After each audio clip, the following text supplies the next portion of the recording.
Syria में धमाका खेज developments. Turkish backed forces ने अलेप्पो तो लिया ही लिया, मगर रशियन, इरानियन और बशार अल असाद के जर्नैलों को होम से भी धक्का दे दिया गया। अब लग रहा है दमास्कस के अंदर एक खाना जंगी सी सिचुएशन है। इतलात आ रही हैं कि जो सीरियन रजीम कमांडर्स हैं कुछ ब्रिगेड्स के, वो अपोजिशन जबत अल नुसरा यानी नुसरा फ्रंट के लोगों, जो पहले नुसरा फ्रंट था अब हयात तहरीर शाम, हेतेशे के लोगों से राब्ते में है। लेट अली शो यू के इस एपिसोड में आप सबको खुशामदीद। To like, subscribe and share this content. बात शुरू करते हैं जो गेन्स किए हैं सीरियन ऑपोजिशन फोर्सेस ने। आपके नॉर्दर्न सीरिया के अंदर अलेप्पो ले लिया। अलेप्पो के इर्द और इर्द गिर्द जो गांव थे जिनके अंदर अरबों डॉलर बेसिकली स्पेंड करके जो ईरान ने अपने फोर्सेस डिप्लॉय किए थे इन एरियाज के अंदर, क्योंकि ये एक तरीके से यहाँ पे बड़ी कदीम शिया यादगार जगहें हैं, इमाम बारगाह हैं, और वो बहुत अहमियत रखते हैं ईरान के लिए। और क्योंकि बशार अल असाद का भी ताल्लुक एक शिया फिर यानी आप कह लें अलवी, एक वो हज़रत अली की नाउजुबिल्ला, वो कहते हैं कि जी हज़रत अली जो हैं वो खुदा का एक झलक है, नाउजुबिल्ला। तो इसलिए वो उनको इस्लाम का इस बज़ाहिर तौर पे हिस्सा नहीं माना जाता, मगर ये जो अलवी हैं, एक इंटरेस्टिंग यहाँ पे थोड़ा सा क्वालिफिकेशन ज़रूरी है। जो अलवी सीरिया में पाए जाते हैं वो अलवी पाकिस्तान और हिंदुस्तान में नहीं पाए जाते। पाकिस्तान हिंदुस्तान के अंदर अलवीस का सुन्नी और शिया दोनों हैं, और शिया भी जो हैं वो मेन स्ट्रीम या तो ट्वेल्वर इस तरीके के वहाँ पे फॉलोअर्स हैं। जो सीरिया के बशार अल असाद साहब हैं वो एक एक्सट्रीम फ्रिंज का हिस्सा हैं। इनफैक्ट इनके जो वालिद थे हाफिज अल असाद, जैसे मैंने पहले भी जिक्र किया, उनका ताल्लुक अरब नेशनलिस्ट बाथ पार्टी से था, मगर वो अरब नेशनलिज्म के नाम के ऊपर बेसिकली कंप्लीट एक माइनॉरिटी ड्रिवन डिक्टेटरशिप थी। उसके अंदर ऑब्वियसली बाथ पार्टी का जो एक तस्वुर था, उसके अंदर सुन्नी अरबियों का भी हिस्सा था, क्रिश्चियन अरबियों का भी हिस्सा था।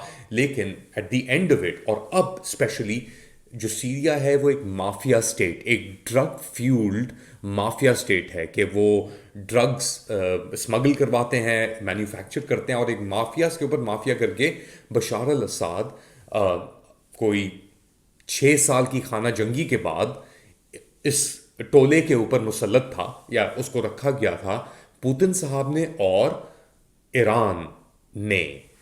अब क्योंकि पुतिन साहब की अटेंशन डाइवर्टेड है यूक्रेन के अंदर, तो रशियन फोर्सेस यूक्रेन के अंदर ज़्यादा फोकस्ड हैं, और वहाँ पे डिफेंस के अंदर ईरान का जो पूरा स्ट्रक्चर था, आर्किटेक्ट जो स्ट्रक्चर था हिजबुल्लाह का, हशरुल शाबी का और इन फोर्सेस का, वो डेसिमेट कर दिया इसराइल ने इराक तक। तो इसके अंदर एक बहुत बड़ी विंडो ऑफ अपॉर्चुनिटी मिली टर्की को और अमरीकियों को और उनके इत्तेहादियों को एसेंशली। मगर एक डबल गेम यहाँ पे चल रहा था, क्योंकि जो कर्डिश ये पे गई थी, जिसको बेसिकली रिफॉर्मेट अमेरिका ने किया था इनटू सीरियन डेमोक्रेटिक फोर्सेस या एसडीएफ, उसकी भी एक पट्टी चल रही थी जो हेल्प कर रही थी बशार अल असाद को और रशिया को कंट्रोल करने के लिए, मेंटेन। तो अब वो जो पट्टी थी उसको काट दिया गया है। वो जो एक स्ट्रेच चल रहा था ना तलबियात तक, जो बेसिकली जा रहा था, उसको काट दिया गया है। और जो मनबिज का एरिया था उसके उसके दरमियान और तलबियात के दरमियान अब कोई जो सीरियन रजीम का एक वो था ना कॉरिडोर जो हेल्प कर रहा था लॉजिस्टिकली और चीज़ों के अंदर, वो कट चुका है। और इसके अंदर बुनियादी किरदार जो अदा किया है वो किया है आपके हेतेशे ने, वंस नोन एज अल नुसरा फ्रंट। जोलानी इनके सरबराह थे। अभी तो ये भी अफवाहें आ रही थी, उनकी वेरिफिकेशन ऑफ कोर्स नहीं हो सकी, कि जोलानी खुद ही मारे गए अलेप्पो में, मगर वो एक अफवाह सामने निकली। मगर जो जो अफवाह नहीं निकली वो मैं आपको दिखाता हूँ। यू विल बी अमेज्ड के क्या क्या पकड़ा जा रहा है, कौन से सिस्टम्स बेसिकली पकड़े जा रहे हैं इन लोगों की तरफ से। ये आप ज़रा मुलाहिजा करें, ये एक सिस्टम है पेंटसीर सिस्टम, जो डिटेक्ट करता है, रशियन सिस्टम है, एंटी मिसाइल सिस्टम, ये पकड़ लिया है हेतेशे फाइटर्स ने अलेप्पो के अंदर। और अब उसको वो ब्रांडिश कर रहे हैं कि यार ये रेडार कंसिस्टेंसी और उसके थ्रू ये डिटेक्ट करता है। पूरा सिस्टम इंटैक्ट था, ऑपरेशनल था, और हेतेशे के हाथ में ये आ गया है। तो ये एडवांस जो है ये बहुत तेज़ी से बढ़ रहा है। दूसरी जानिब अपेरेंटली बशार अल अस्साद ने अंतालिया टर्क से बात करने के लिए, मिन्नतें करने के लिए एक डेलीगेशन भेजी कि भाई इनको हटा लो, मैं मुज़ाकरात करता हूँ, बात करता हूँ, मगर ऐसा कुछ नहीं हो रहा। अब ये पूरी मूवमेंट करेंगे नीचे। एक मिनट, मैं मैप भी आपके लिए ज़रा पुल आउट करता हूँ यहाँ पे, तो आपको ज़रा एक बेहतर अंदाज़ा हो जाए कि क्या व्हाट्स एट स्टेक।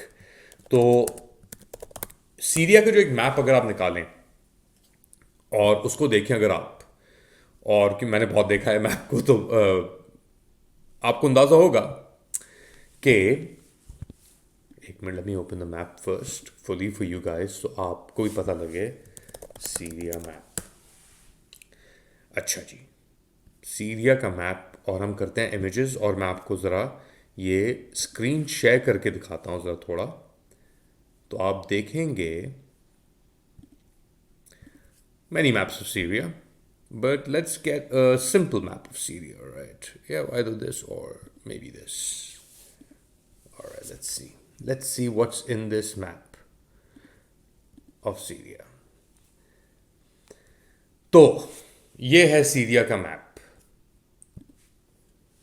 और यहाँ पे आपको नज़र आएगा ऊपर नॉर्दर्न एरियाज के अंदर जराबलस आ रहा है, अजाज आ रहा है, और ये अलेप्पो है। ये जो पट्टी है यहाँ पे, ये आफरिन है, ये टर्किश कंट्रोल्ड एरिया हो गया। ये पहले था येपेगे और एसडीएफ के कंट्रोल में। मानबिज का एरिया अभी भी, ये जो देख रहे हैं ना, ये रिवर चल रहा है यहाँ पे, ये मानबिज का एरिया अभी भी एसडीएफ के कंट्रोल में है।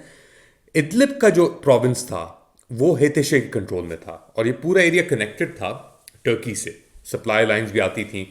इदलिब के सेंटर में मैं जा चुका हूँ, बिल्कुल सेंटर ऑफ इदलिब सिटी, और वहाँ पे रशियन और बशार अल अस्साद के फोर्सेस बमबारी भी कर रहे थे। रशिया का बहुत बड़ा बेस है लताकिया के अंदर, फेसिंग द सी। तारतुस के अंदर भी बड़ी इंपॉर्टेंट प्रेजेंस है, और एक बहुत इंपॉर्टेंट एरिया है जबादानी, जो लबनान बॉर्डर के साथ लगता है। अब हलब, ये हलब देख रहे हैं, ये अलेप्पो है। तो इदलिब से ये पूरा जो एरिया है, ये अब टर्किश बैक्ड फोर्सेस ने, जिसके अंदर हेतेशे भी शामिल है, मगर फ्री सीरियन आर्मी, और जैसा मैंने पहले जिक्र किया तुर्कमन फोर्सेस भी शामिल हैं, उन्होंने पूरा हलब का जो एरिया है अलेप्पो का, ये ले लिया है। इसके अंदर अल शरीफा भी है, सफ़ीरा भी है, जो बहुत एक इंपॉर्टेंट शिया श्राइन है। तो ये दोनों एरियाज लेने के बाद अब जो वाहिद एरिया हलब के अंदर रहता है इस तरफ यूफ्रेटिस के, वो है मानबिज का, जो एसडीएफ और यूएस फोर्सेस के पास मौजूद था। अब यहाँ पे ट्रंप आने के बाद शायद ये एरिया भी टर्की की तरफ मुंतकिल हो जाए, मगर अब वो जो वो पुश है इन लोगों की हलब और इदलिब के बाद, वो है हमा की तरफ। अब हमा से रशियन फोर्सेस, रजीम फोर्सेस और ईरानियन फोर्सेस ने नकल मकानी कर ली है फैमिलीज के साथ। जो स्टूडेंट हॉस्टल से, उनको भी खाली कर दिया गया है, और अब वो चले गए हैं होम्स की तरफ, जो बिल्कुल नीचे आके पड़ता है, ये आपका रिवर के ऊपर ही अभी भी। मगर होम्स का जो एरिया हमा के बाद, अगर हमा भी ले लेते हैं, तो ये जो टॉप का जो लेफ्ट पे चंक है पूरा, जिसके अंदर हलब आता है, अलेप्पो, इदलिब और हमा, ये कब्जे में आ जाएंगे टर्किश बैक फोर्सेस के।